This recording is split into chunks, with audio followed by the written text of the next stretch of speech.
Hello, Boxen fans around the world. Thank you once again for joining us for another episode featuring Kristian from Boxen247, myself, Graeme from TalkinFight.com. And the battle continues. The debate continues. Tyson Fury, who's he going to face? Really, truly. I mean, I can't believe what I read from Eddie Hearn. But why don't you start it off? Sure, you have some comments.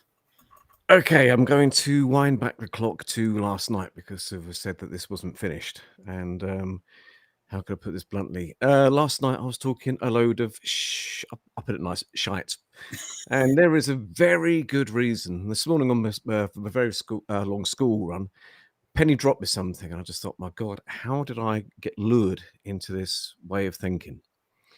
And I was nearly there yesterday, but not quite, and it makes a huge difference. Now, in all honesty, Graeme, can you, in a one sentence, can you describe Wilder for me in how good he is? You know, is he effective, and is he a good or reasonable opponent? He's only lost to one man. That's Tyson Fury. His record speaks for itself. I mean, he has only lost to one man. He's got 41 of his 42 victories came by way of knockout. So if you're judging him by his record, I would have to say he's an excellent fighter, but he wasn't good enough to beat Tyson Fury. So, Okay, who other than we didn't beat him. So, what was the best, say, 3 wins on Wilder's record? geez, I'd really have to research I said that you're going to hate me. Yeah. Do you really want me to Google it and pick them? Because I'd have to go through. I'd have to go through his. Because this is the thing. First off, does anything jump out at you? And the answer is no. And we Right. have discussed that before in previous episodes. Yep. So I'm going to go over this, and then I'm going to go in a different direction. Okay, right. the best win's got to be Luis Ortiz. Bearing in mind the second fight, he was being beaten, and then also behind on points, and then later on he pulled out that big punch. I do think the best performance actually was the first one, because yes, he was down, but he did fight back from adversity. Luis Ortiz in himself, if that is the best victory, has got a very tainted record himself, and there's a record that was built on promise. Because really, if you go over to Luis Ortiz, what's the best win on his record? It is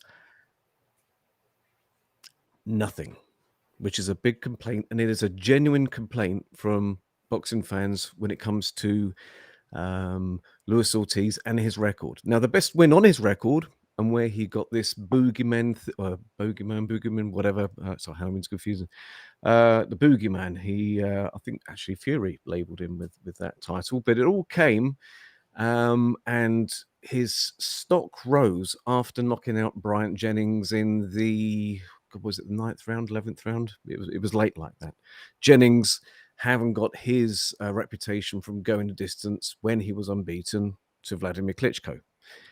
Now, Lewis's record is not very good, because that is the best win, which is not really very good. Luis Ortiz, therefore, is his reputation and his promise is built on promise.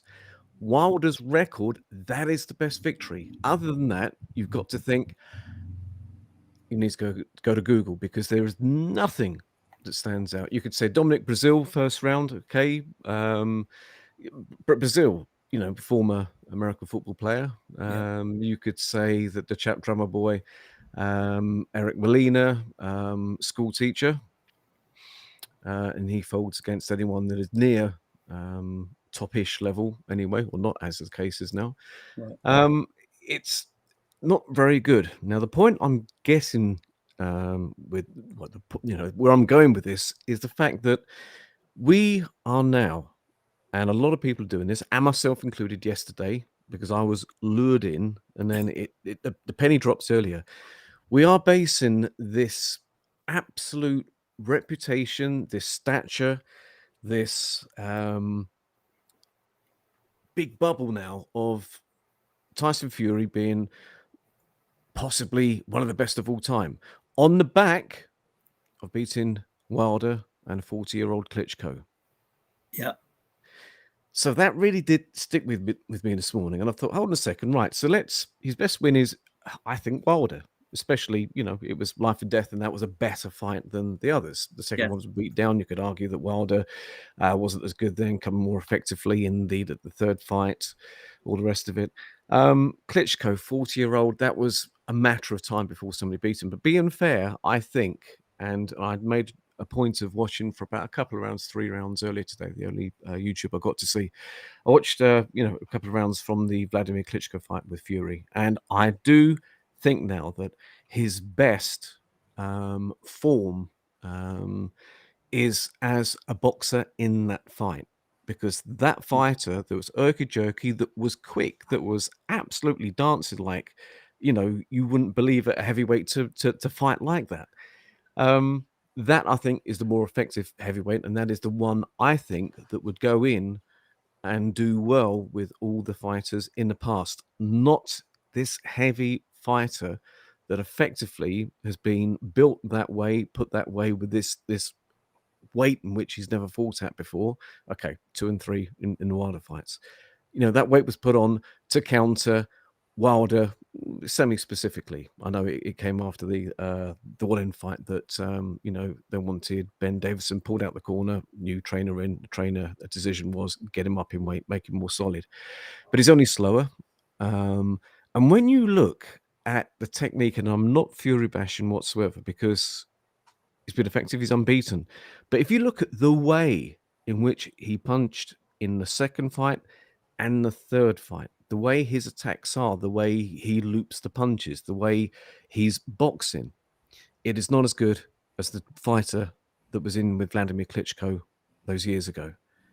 And I think that fighter now, slower, still quick, and still very quick for a man of that size, would be open to a top tier heavyweight that is got to be a minimum of something like 220 pounds. Again, going back to the older fighters, the 183, 185 pound Marcianos, Cassius Clay's 190 something, Muhammad Ali early 200s, later on in the career going up to 220, 230 to that extreme. But it's got to be a fighter at minimum to counter that disadvantage. And any elite fighter that we named was no, it doesn't stand a chance. Holyfield,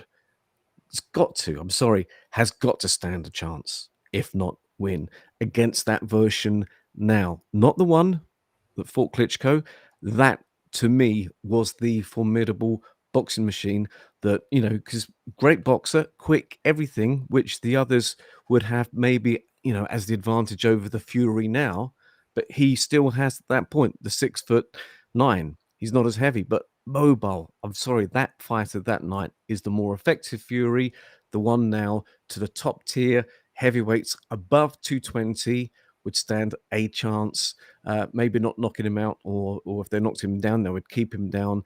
And that includes Mike Tyson specifically as well. I know his average weight, early days was 215 to 220, but I still think he would do it because that's one thing with Fury, as it appeared throughout his career, he actually struggled with shorter fighters, i.e. Steve Cunningham coming up low, knocking him down. He wasn't hurt. He caught up with Cunningham in the middle rounds, but he wasn't hurt. That was a short fighter coming down. And I think that actually would be a definite Mike Tyson win. Because that good old thing, styles make fights. I'm pro Tyson, yes, because I do think he is the best, maybe at heavyweight. But I think, I got it all wrong.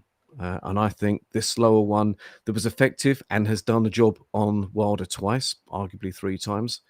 But that was right for Wilder, but doesn't mean that would be right for some of the top tiers, the Lewises, the Holyfields, the Tyson, the top tier, the Bow. Someone where the weight disparity is not so great, but there would be obviously a disparity there. But because they are such a heavy-handed, and obviously with all the attributes that got them to the legendary status, that would negate what Fury, I think, has to offer. And goes against what I said yesterday. Yeah. So you're saying in a roundabout way, yes.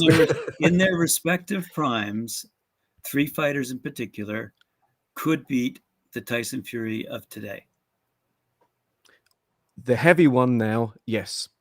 Yes, got it. What was going on in my mind as I was walking around Aldi, little actually, other supermarkets available, was I recall from the second fight the attacks that were effective against Wilder in that beatdown, which the second fight was, and those kind of punches that he was connecting with Wilder. He would not get away with those punches with a top tier fighter from the past because Wilder isn't top tier. He's just been one of the best, probably still is one of the best now in this generation. But that is not other generations, and it's something that I think a lot of people have been, and that was including myself yesterday. Believe in the hype being drawn in because it was, being very emotional with the decision, with the way of looking at it, because of what we went through Saturday, witnessing a great fight which he overcame. But hold on, reality check. Really, really, really, how good is he? Well, we're basing, you know, great status on beating Wilder 3 times and Klitschko at 40 when I think he was better than anyway. Completely changed the way I think with this. Okay, and having said How do that, you think? well, this is what I think. I think that's great to theorize in terms of size and style, and it's what a lot of popular boxing sites on Facebook, for example, receive a lot of attention when they pit who you got, this guy from 20 years ago versus this guy from whatever other era. And they're very popular for people to theorize who would beat who. So where I thought we were going with all this is no matter who Tyson Fury today might have been able to beat in a day gone by at their respective primes. It's interesting to hear those thoughts now that you've had time, 24 hours to think about it, and recognize that neither Fury nor Wilder may be the best heavyweight ever.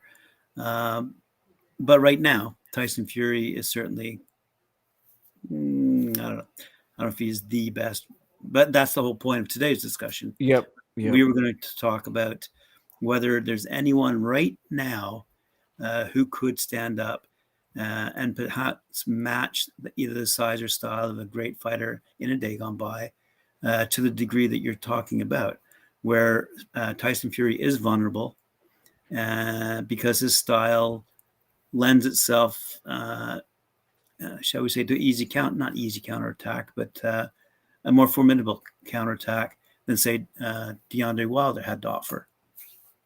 So that's where I thought we were going to move sideways a little bit here and discuss, whether Joyce might be able to do it. You know what I mean? Like, Absolutely. I just wanted to correct yesterday because okay, I'm all right. on a complete, not a complete U-turn. It's just that I have been drawn in, and when you look at, I looked at the Klitschko fight. He was just complete. It's like looking at a different fighter.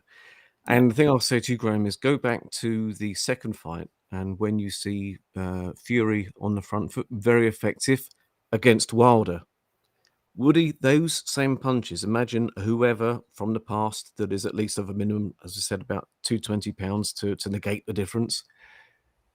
How many top tier heavyweights would be affected by those punches? How many would land without that, whichever boxer being able to actually defend against those punches at most? Wilder wasn't. Wilder got knocked out. I just think he's in the shape he's in now was good enough to obviously cane Wilder's backside. And the ones, bearing in mind now, I'm a little bit more open to a few more giving him some trouble. And you brought up just a very good name a second ago, Joyce. I think that would be a very interesting fight. That really would be. Because it's just one with a good chance. There's a name you mentioned yesterday. I can't remember his real name, but his nickname was Butterball or Butterbean or something, right? Erikesh. Right. So if you're talking weight, purely weight, there have been some incredibly big fighters in the past who haven't dominated the sport at all. So if we negate weight, as a factor in this conversation today, and base it on skill alone. Is there someone available today we can pick from that crop? I mean, we've probably all heard now what Eddie Hearn had to say, what his thoughts were with respect to switching around a few of the upcoming fights. So it'd be interesting to see if Eddie Hearn gets his way. I'd be curious to know if he can get his way. I must catch up with that because I haven't caught up with anything. I've just been on catch up since the weekend, which is why I'm going to be awake probably through to about 4 a.m. this morning, or 5 or 6 maybe. We shall see. So I need to catch up. Yeah. If Dillian Whyte goes on to defeat Otto Wallin, then Whyte goes on to fight Fury, and then the winner of that goes on to fight Joshua versus Usyk. Despite I think there's a mandatory in there somewhere. That'll be Joyce mandatory for the WBO. Yes, because he's now mandatory. So there's a complicating factor in there, but there you go. There's how Eddie Hearn sees it. I think I've encapsulated it in a nutshell. So the name mentioned there is whether or not Dillian Whyte can actually defeat Otto Wallin, and if that happens, then I didn't say it. Eddie Hearn said it. Then could he go against Fury and defeat Fury? He was simply saying that if that were to happen, the winner of that fight, it would be a great fight to see the winner of that fight then go up against the winner of the Joshua Usyk fight. Absolutely. Only problem with that is that would be only for a start 2023 earliest. Right. Because you've got the Usyk AJ fight is March, April, let's say April. Then you've got to have then the case of actually no, May could be early because they see then Whyte is going to fight Wallin, and then he's got to fight Fury. When would that be? That could be it's feasible. Could be a summer end of year clash next year. That is possible. But there's going to be step aside money and one fly in the ointment. I cannot see Joe Joyce accepting or not wanting to accept step aside money because he is not getting any younger. Right. And I think he's probably at his peak now. And I think you'll find, as I said yesterday, with heavyweights going on to an older age, I mean, years ago, that would be considered way, way, way over the hill. He would not be at his physical peak. And especially if he takes some of those flush shots like he did against Carlos Takam. Good performance from him. Actually, Takam came in very motivated, but I think they're going to want to push that. I should see it. No, I've got to catch up with what's going on with that. That's how it will go. Assuming Whyte would beat Wallin, I'll give him the very slight edge. Definitely no gimme. Interesting. I don't think out of that circle, thinking about the other fighters that are around at the moment, there's anybody apart from possibly Hrgovic, maybe his name today, would give him any kind of problem. And then start thinking, but the Gerard, at the end of the day, that's going to take him some time. That's one for the future. I cannot think of anybody because it's got to be somebody who is going to be taller to a certain degree or a fantastic boxer to be able to mix it with these big boys now. Right. There's nobody that really stands out. So no, interesting. Well, I'll tell you this though: I think this would be a different discussion if Joshua had beaten Usyk. Yeah, and that's still going to happen. And I've got a funny feeling it won't be. I think it'll be closer. And this is where, and now thinking about it, as I mentioned it, Borg's rolling. It's going to be closer, and then probably he'd probably snatch a close decision UK wise. I can see him actually winning it, but not winning it, if that makes sense. If it happens in the UK, it all depends what. That's true. Yeah. All depends if Usyk gets what he wants, because he obviously wants it to be over in his home country. But then again, money talks, and I'm sure with what is on the line and everything else, I think, we should see. No, I've got to find out what's on. I mean, other than what we just discussed there, is there anything else which is going on out there at the moment? In terms of contenders moving up the ranks? With Eddie Hearn and Oh, what's no, been no, just said with that. not that I don't. I mean, this was a story I was reading last night, so I mean, he might have changed his own tune. Who knows? But I mean, take a look at some of the other fighters out there. I mean, they're all, relatively speaking, short compared to 6'9". Like I think Joseph Parker's 6'2". I think He's tied up with Chisora next. Yeah, and I think Usyk 6'3". I mean, just off the top of my head, so they're all a half foot shorter than Tyson Fury. So we were talking yesterday about that the height differential and the reach differential being somewhat important as a factor between these boxers. So right now, the two tallest ones, as I said, are Joyce and Anthony Joshua. And if Joshua doesn't defeat Usyk, he doesn't have a hope in hell of defeating Fury, quite frankly, if you ask me. No, especially with Fury how he is now, because with the styles and with the endurance issue with AJ, Fury would, different ways of doing it. But if you just lent on him, did the old Klitschko leaning on, like Fury was doing with Wilder, his gas tank could be empty within a very short period of time. I think that would actually be one of the easiest ones for Fury.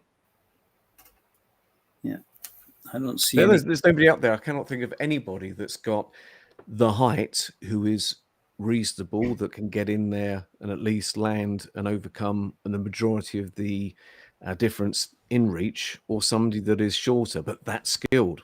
And there isn't. No, nobody. I still think he's up there, and there's only a handful, 2 or 3 that literally would stand a chance. But I still stand by with the fighters back from yesteryear. It would have to be one of the top tier ones. He would beat the majority, especially if you go back in time. But then again, they're not heavyweights, as we discussed yesterday. Right. But I do think of Tyson, Holyfield, Lewis. They would. It would be good, but I think they would win. But it would be something like points or something like that.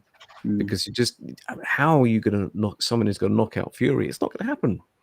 If Wilder couldn't keep him down, he just gets up. He gets up and he just recovers so quickly. How the hell? What is it? Wild boar meat, as somebody was accused? Well, it wouldn't have been any time, because the checks with that fight would have been on every level, in every area. Everything would have been triple checked. So I think his dad would argue that it's in the genes. But I don't know how Fury, and I think that was the whole point. I think that was what the boxing world was looking at, like how he was able to get up after those punches that he took from Wilder. And is there anyone else who can deliver that kind of punching power right now, hit squarely Tyson Fury, whether in the chin or the temple, and knock him down the way Wilder did twice? But yet to see what Fury get up after those kinds of hits, wow, I was blown away. Like, and I can't think of. I mean, okay. Going back to what I'd said earlier a couple of weeks ago, I would have thought Joshua was going to beat Usyk, and if that was the case, I would have thought he would have been the only one right now among the current fighters who could have beaten Tyson Fury. But now I take that back, because he can't even beat Usyk. Yeah, well, the problem with that one is that, as I say, that you could only go by what you had seen. And the Chaz Witherspoon fight, he looked not particularly good at all. And the Chisora fight, he did struggle, though, in control, but it wasn't control with ease. So I don't blame somebody going for AJ in that fight. But, I think that Usyk's just got that extra. I think there would be more to come, and that's why I would have him as one of the only few that would stand a chance now against Fury. It's such a funny one. And again, I'll just go full circle, because I was listening to you a moment ago, and when you were talking about Wilder landing and how he ever got up, again, is Wilder as good, as heavy a puncher as we really think? Is that the case? Because you've got to remember that, so many fighters can, for example, if they're a puncher early on in their career, knock out stiffs, for example. Let's exaggerate it to prove the point. They can knock out stiffs, but as soon as they go up in class, they don't manage to do it, and they end up getting knocked out themselves. is this that kind of syndrome where Wilder, whilst a good puncher, was at a certain level? Because there isn't, apart from Ortiz, there isn't. And then again, Ortiz could have been, his whole career could have been flattered. Flattered, yeah. It is so many ins and outs, and there isn't anything proven yet, set in stone, to be able to gauge everything.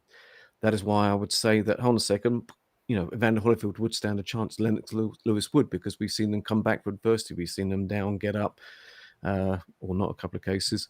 But we know how good they are.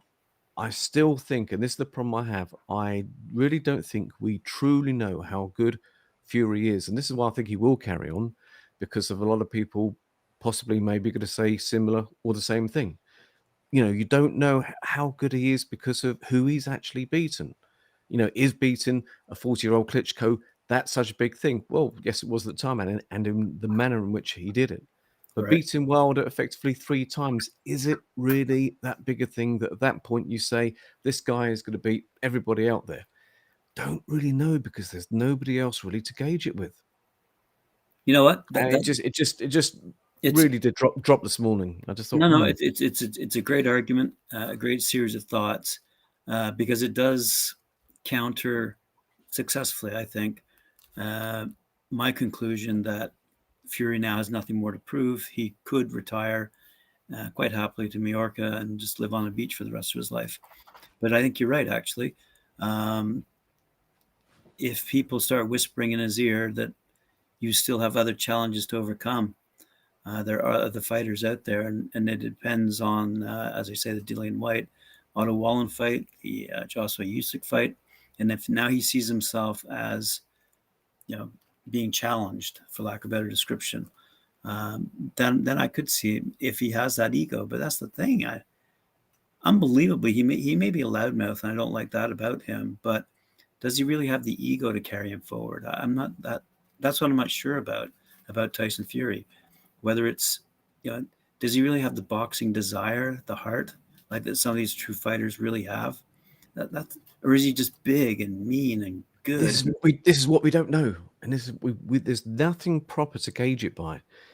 I know a lot of people, when they go through the same scenario and comparing people with the past and talk, people's career, etc. You can carry on forever, but there isn't anything really tangible there.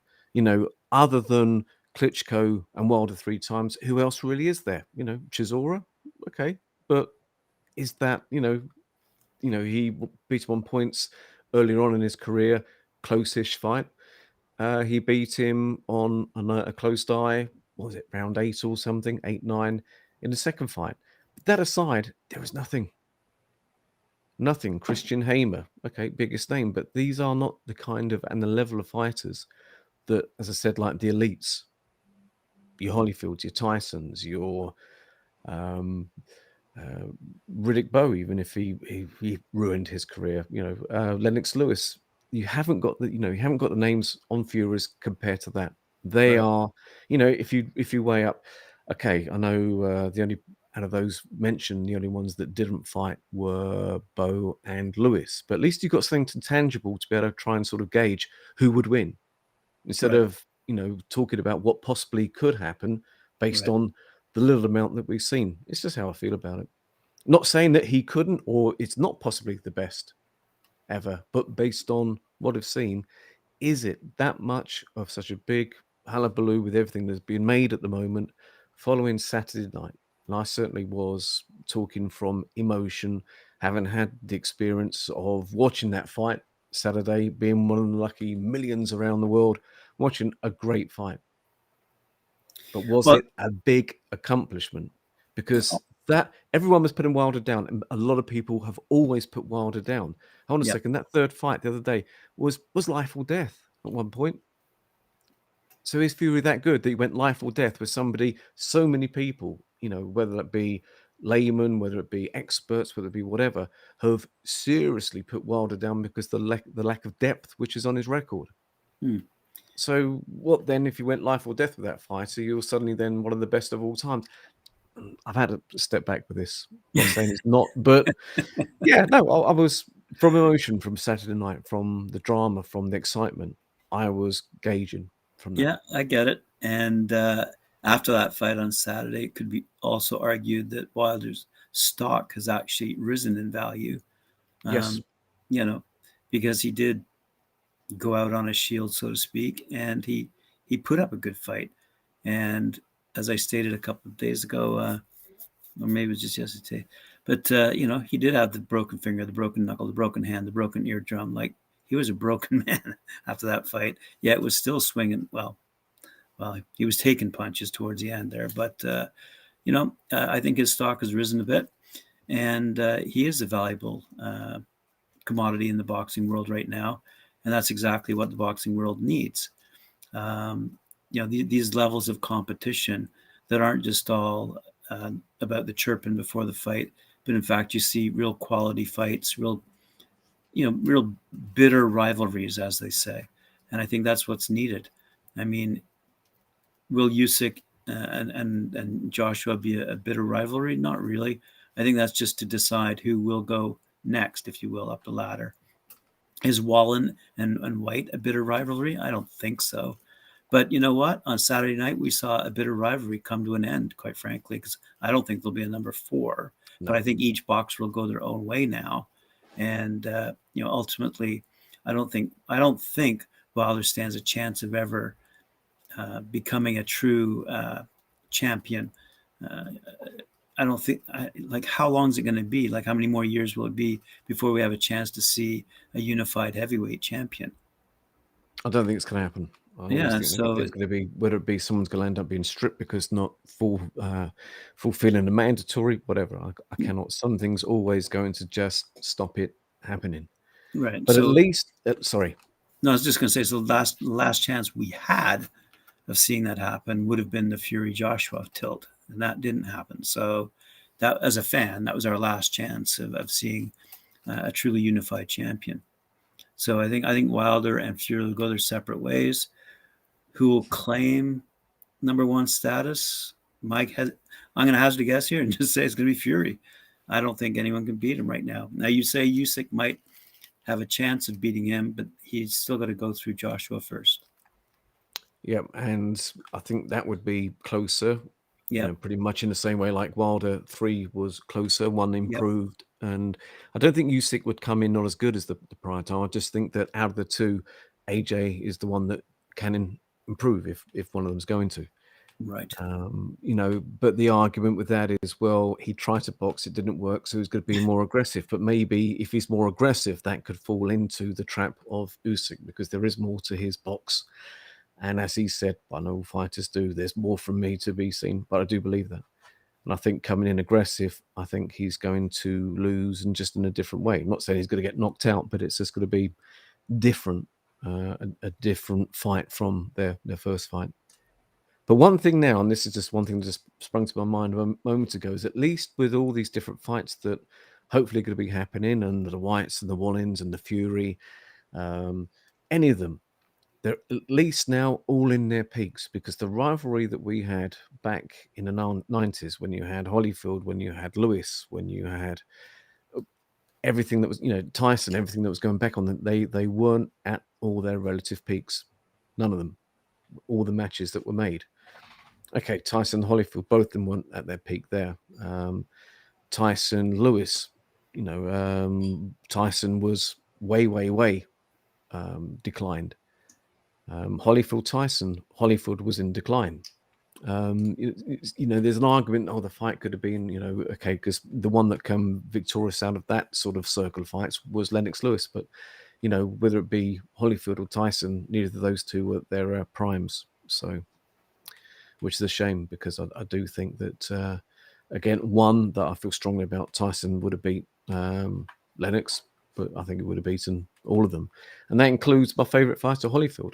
Unfortunately, I do think, especially if it would have happened when the fight was first meant to happen, which Right. was in 1990.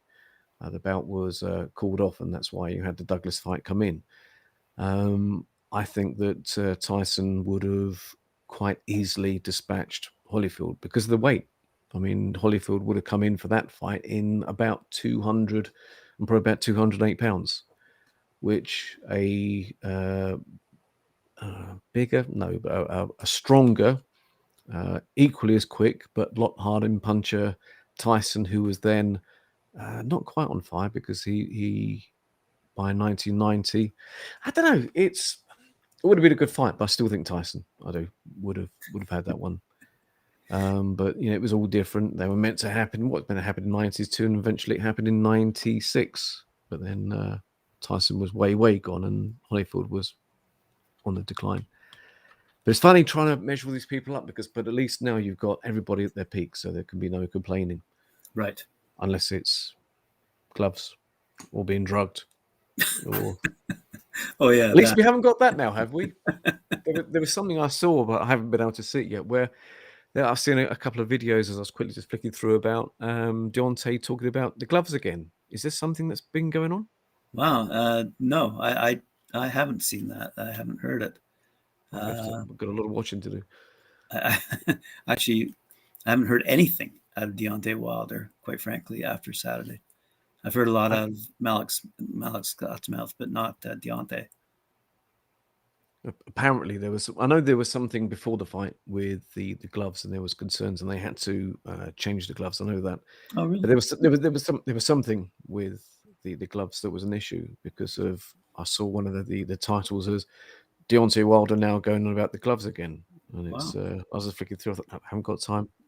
I've got to do all the announcements and everything else at the moment. But yeah, I mean, you cannot give the list of excuses like last time. No. So he's run out there. No, all in their peak, which is good. There's some good matches to come. The next big one's going to be White versus Wallin. Yes, correct. Interesting. What do you think is going to happen with that one, by the way? I know it's off topic, but all surrounding everything that's going on at the moment. It's a good question, though, because I'm really looking forward to the fight, because I think, again, it's going to be a really good fight. I don't think there's that I can think of off the top of my head. I don't think there's an advantage, shall we say, that one has against the other right now. I think it's a fair fight going in from the start. I don't think there's any controversy surrounding any one of them, whether they're, so anyway, so I think it's a good match. Who would I want to win, though? You know what? I'd actually want Wallin to win. Don't mean to upset our UK followers, but I would like to see Wallin win. Anyway, let's say White wins and Eddie Hearn gets his way, blah, blah, blah. That would be interesting. But anyway, looking at the two of them, I mean, size and stature, I'm pretty sure they're pretty well equal. White's a little bit heavier. More of a unit recently, yeah. One issue possibly with Wallin is because the hype that is around Wallin is based on how he pushed Tyson in their fight. Bearing in mind, as it did, and I'll choose my words right here, it did appear that Fury was weak, having dropped all that weight, and since putting the weight on, much improved.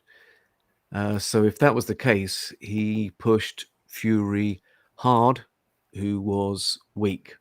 So that could flatter him. But since then, he's had, I think, 2 fights. The first one, I can't remember who it was, but it was a journeyman, borderline world-ish class. Can't remember the chap's name.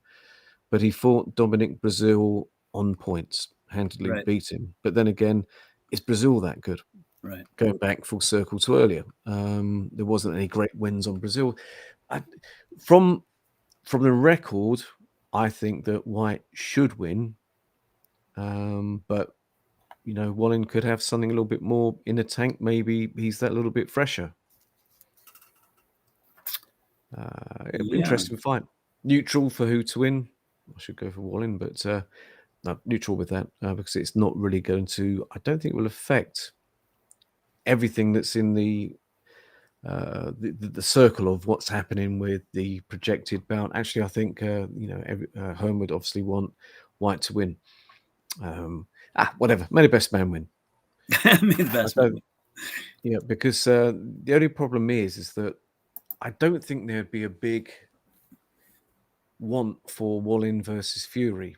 It's saleable because of the first fight, but I just don't.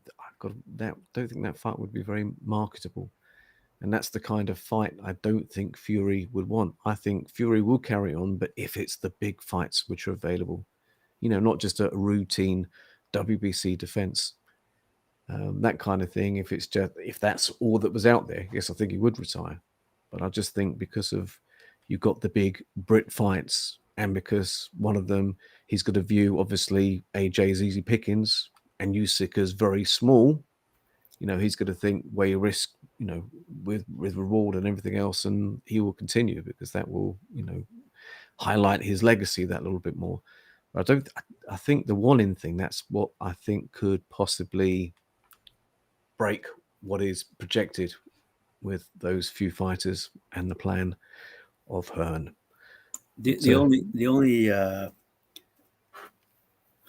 curveball I will throw into that pot of discussion would be this: if Wallen were to fight White and the outcome was merely based on decision with Wallen winning, then I could see that being meh. But if Wallen were to absolutely clobber White with a devastating hit, knock him out completely cold in the early rounds with such devastating power that everyone stands up and notices Wallen, all of a sudden, whoa, then I think you've got yourself a marketable character. Almost, yes. I'm going to say almost like a Viking type warrior coming across now to challenge the English. You know what I mean? That kind of marketing I could see going down as being successful from a global perspective. But that's the only way I could see it. If it was just to go to points and Wallen on points, I think you might get the meh kind of so what kind of response from the boxing community. But if he was absolutely a flattened White early, I think that would put. It's not going to happen. Yeah. No, it wouldn't. It's not going to happen. There was a big if there, but that's how I would see it, just from a marketing perspective. If Wallen were to absolutely clobber White, just get a lucky punch, White goes down like a sack of potatoes, then I could see that being a very marketable piece of his career. I think that fight, it's going to be a White close points decision. I think you'll find that he's very game, Wallen. He's not a big puncher. He's sort of like, best way to explain him, I think, is like moderate and very determined and very hungry. And that did show very much in the first Fury fight. Right. But I think it's going to take a little bit more than that to dethrone White. Right. I think it's going to put good resistance. It'd be a good fight. But I think White will win a decision. If there be any stoppage, there's nothing to show that Wallen is weak-chinned in any way or anything at all. So I think that points win White. Absolutely. I just think I can't see just what's going to happen with Joe Joyce.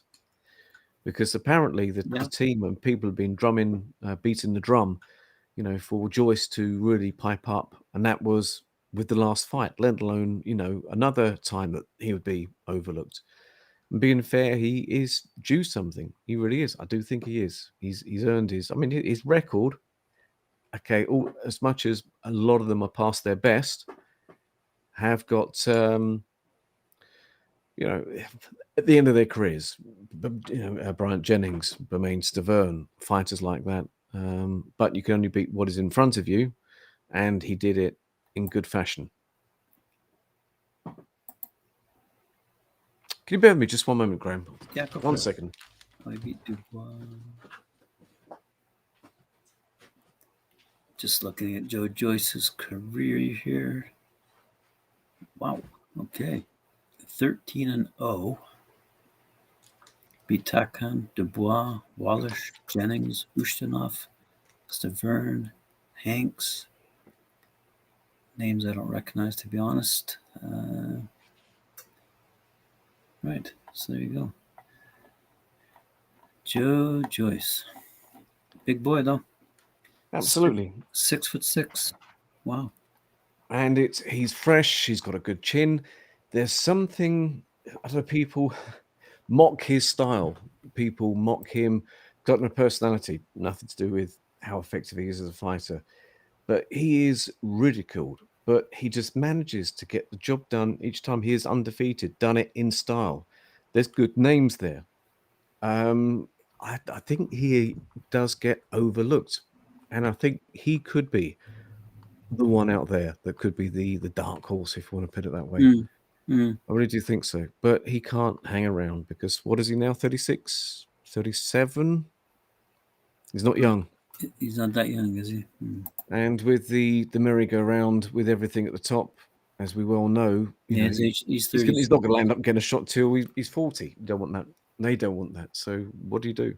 No. By then you'll have, as we discussed yesterday, Big Baby Anderson coming out of the States. I mean, he's really good. Bear in mind, I do think he's going to, as he, like most do, because he's 17 stone now. I think he's going to become. I think he will mature more and put some weight on. He's very that guy does tick the boxes. That really is one for the future, I think. Yeah. But going back to the original question, who would dare now dethrone Fury? There's not really many apart from the top that would be able to, but I don't think he would accept anything else apart from the top aforementioned bunch anyway. Going back in history, my sum up with how I feel is that, the top tier fighters over 220 would probably do it in a good fight. It's very difficult to get a near 300-pound fighter that can move out of there. Yes. But I still think Fury is more effective at his prior weight, because taking that Fury in that was herky-jerky, that could box like he could, that still had the chin, that was in with Klitschko. Again, you can only base it really on the Klitschko, but trying to pull him out of there with the way and his reactions and everything else, I think that Fury would stand the test of time with a lot of the other fighters. I really do.